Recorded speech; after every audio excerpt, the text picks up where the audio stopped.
Bismillahirrahmanirrahim. Assalamualaikum, bagaimana kabarnya? Mohon maaf ya, udah lama nggak upload video lagi, ini baru sempat ada waktu. Hari ini saya akan berbagi tentang kisah ruqyah.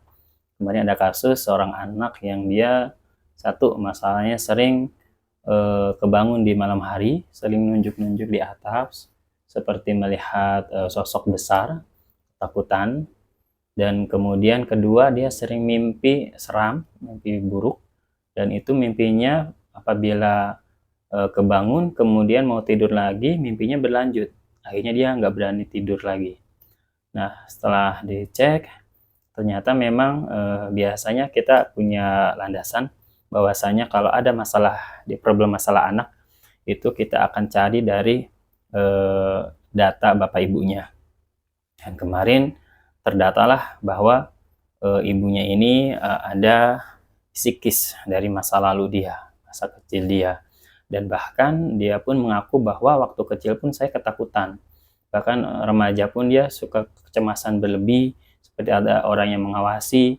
Kemudian dia pun sama, sering mimpi buruk. Nah, ini datanya sama persis dengan anaknya.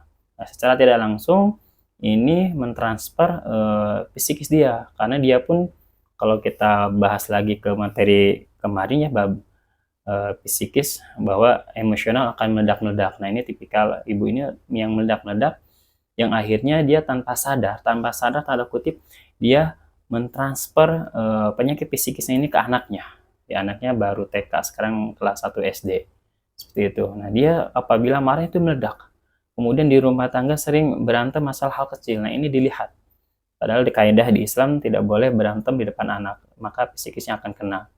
Yang dapat kita pelajari di terapi tentang pengobatan ruqyah syariah ini, ternyata efek psikis dari orang tua ini akan mentransfer ke anaknya tanpa dia sadari. Itu kita bahas dulu di bab tentang psikis ya.